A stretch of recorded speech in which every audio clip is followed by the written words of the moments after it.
అదే RTV app వార్తల్ని క్షణాల్లో చదివే అవకాశం ఉంటుంది. ఒక న్యూస్ పేపర్, ఒక టెలివిజన్ ఛానల్ మీ చేతుల్లో ఎప్పుడూ ఉంటాయి. మీరు అనుకునేట్టున్నా మిగతా విషయాలను అడిగే ప్రయత్నం సార్.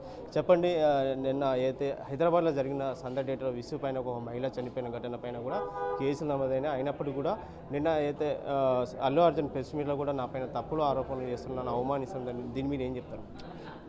అసలు అసెంబ్లీలో చర్చించే విషయం కూడా కాదు ఇది. MM leader MLA Akbaruddin Owaisi ఈ విషయము అసెంబ్లీలో తీసుకొచ్చిండు కాబట్టి మా సీఎం రేవంత్ రెడ్డి గారు దానికి సమాధానం చెప్పాల్సి వచ్చింది. ఎందుకంటే అసెంబ్లీలో ఒక క్వశ్చన్ చెప్పి అడిగితే మాత్రం ఖచ్చితంగా సమాధానం చెప్పాలి రూలింగ్ పార్టీ నుండి. అప్పుడు సీఎం గారు అక్కడనే హౌస్లో ఉన్నారు కాబట్టి MM leader and MLA Akbaruddin Owaisi గారు ఆ విషయం తీసుకొచ్చిండు కాబట్టి చెప్పాల్సి వచ్చింది. అసలు ఆ విషయం మాట్లాడాల్సిన అవసరం లేకుండే. అక్కడ ఎంఎం అక్బరుద్దీన్ ఓవైసీ కావాలని రెచ్చగొట్టినట్టు మాట్లాడడం జరిగింది. మీరు చూస్తే ఎవరు తప్పు చేసినా కానీ వాళ్ళపైన యాక్షన్ అయితే ఖచ్చితంగా మా ప్రభుత్వంలో మేము తీసుకుంటాం. మీరు చూస్తే ఇక్కడ కూడా నా ఏరియాలో కూడా అంతే. తప్పు చేస్తే జైలు పోవాల్సింది, లేకుంటే కేసు కంపల్సరీ ఖచ్చితంగా బుక్ అవుతుంది. ఇంకా కేసు బుక్ అయింది, పోలీసు వాళ్ళు బుక్ చేసిన తప్పు చేసిరని చెప్పేసి పోలీసు వారు ఆధారాలతో సహా బయట పెట్టినారు. జైలుకి పోయి వస్తే ఒక సంబరాల్లాగా, ఒక పక్కనేమో హాస్పిటల్లో బట్ సావు బతుకులు ఉంటే ఇక్కడనేమో సంబరాలు చేసుకుంటా యాక్టర్లు పోయి కౌగిలించుకుంటుంటే మీరు చెప్పండి ఆ దృశ్యం ఎట్లా కనిపిస్తుందో ప్రజలకి. అంటే పేదవాడు డబ్బు లేని వారికి ప్రాణాల విలువ అనేది లేకుండా పోయింది ఈరోజు. ఆ పరిస్థితికి వాళ్ళు తీసుకొస్తున్నారు. ఇది పైసలు ఉన్నవాళ్ళు ఖచ్చితంగా కోర్టు యాక్షన్ తీసుకుంటుంది. న్యాయస్థానం ఏ యాక్షన్ తీసుకుంటే ఖచ్చితంగా దానికి కట్టుబడి ఉండాలని నేను చెప్తున్నాను.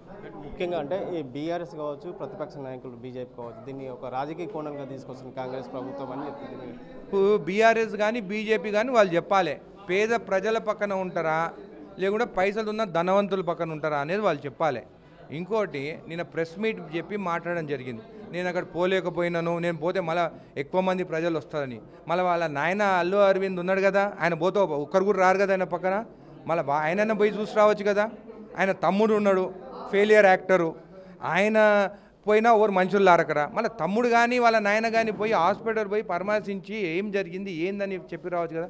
నేనేమనుకున్నానంటే ప్రెస్ మీట్ పెడితే ఇది చాలా తప్పు జరిగింది, ఇంకోసారి ఇట్లా జరగకుండా మేము చూసుకుంటాము, పాపం వాళ్ళ కుటుంబానికి మేము అండగా ఉంటామని చెప్పి చెప్తుంది అనుకున్నా. కానీ మా సీఎం గారు చెప్పిన దానికి ఈయన ఖండిస్తుందంటే నాకు అర్థమవుతలేదు. అంటే ప్రాణాలకి విలువనే లేదు. మొత్తము సినీ ఫీల్డ్ మొత్తము దెబ్బతీసిందే వీళ్ళు 3 కుటుంబాలు అక్కడ. ఒకటి దిల్ రాజు, మా ఎఫ్డీసీ చైర్మన్ ఆయననే దిల్ రాజు, ఆయన ఈ అరవింద్ వాళ్ళ ఫ్యామిలీ, సురేష్ ప్రొడక్షన్, వీళ్ళే మొత్తం సినిమా థియేటర్లు అంతా లీజ్కి తీసుకొని వాళ్ళకి ఇష్టమున్న సినిమాలే రిలీజ్ అవుతాయి. అట్లాంటి వ్యవస్థ ఇప్పుడున్న సినీ ఫీల్డ్.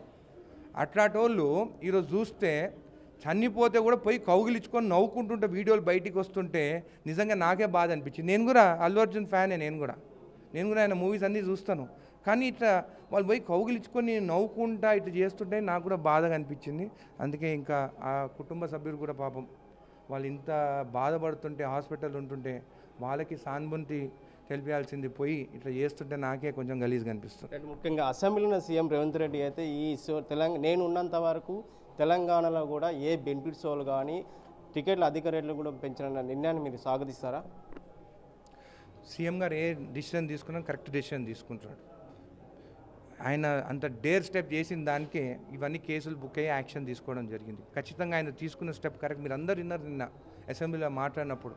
చనిపోయిన తర్వాత ఆయన నిలబడి వేవ్ చేసుకుంటూ పోతుందని సీఎం గారు చెప్తుంటే నిజంగా ఈరోజు యావత్ తెలంగాణ ప్రజలకు అందరికీ మన రాష్ట్రంలో కానీ పక్క రాష్ట్రంలో కానీ మా బాధ అందరికీ ఇప్పుడు అర్థమైంది అసలు ఏం జరిగిందని. ముందేమో సానుభూతికి ఒక యాక్టర్ని వేస్తారా అదేస్తారా అని చెప్పడం జరిగింది. కానీ మొన్న సీఎం గారు అసెంబ్లీలో చెప్పిన తర్వాత ప్రతి ఒక్కరికి అర్థమైంది అసలు ఏం జరిగింది అక్కడ. ఆ పాపం ఆ సాగు బతుకులు ఉంటే వాళ్ళకి సానుభూతి తెలిపాలే కానీ ఇట్లా చేస్తుందని చెప్పి సీఎం గారు చెప్తే నిజంగా బాధ అనిపించిందని చెప్పి మీకు తెలియజేస్తుంది. మా సినిమాటోగ్రఫీ మినిస్టర్ గారు కోమటిరెడ్డి వెంకటరెడ్డి గారు పాపం ఆయన పోయి హాస్పిటల్ పై ఆయన సొంతం ఆయన ప్రతీక్ ఫౌండేషన్ ఆయన సన్ పైన ఏదో పెట్టుకుని 25 lakhs ఇచ్చొచ్చు రావడం జరిగింది. నాకు కొన్నిసార్లు నేను అన్నీ దాచుకోలేను, నేను అన్నీ ఏదున్నా కానీ ఓపెన్గా చెప్తాను. ఎఫ్డీసీ చైర్మన్ దిల్ రాజుకి మా కాంగ్రెస్ ప్రభుత్వం ఇచ్చింది. ఆయన పోయి అల్లు అరవింద్తో కోర్టుకు పోయి వచ్చాడు అక్కడ.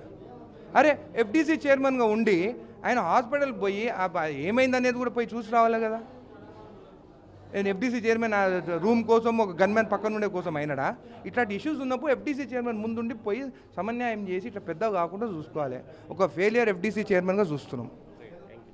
రైట్. మొత్తం మీద కూడా తెలుగు ఇండస్ట్రీలో కూడా ఏదైతే అల్లు అర్జున్ కేసు రాజకీయంగా పోతుందని చెప్పొచ్చు. ముఖ్యంగా ప్రతిపక్ష నాయకులు ఆరోపణలు చేస్తున్న రాజకీయ కోణంగా చూస్తున్న విషయాన్ని సరికాదు. ముఖ్యంగా ప్రజల పక్షాన మా ప్రభుత్వం, ప్రజాపాలన మా ప్రభుత్వం ధ్యేయంగా మేము ప్రజల పక్షాన ఉంటాం, ప్రజలకు ఎన్నెండు పోరాటం చేస్తామని చెప్పి జడ్చల అనంతరెడ్డి తెలిసిన పరిస్థితి కనిపిస్తుంది. వీడియో జర్నలిస్ట్ నర్సింగ్-రెడ్డితో రామకొండ, ఆర్టీ, మహబూబ్ నగర్.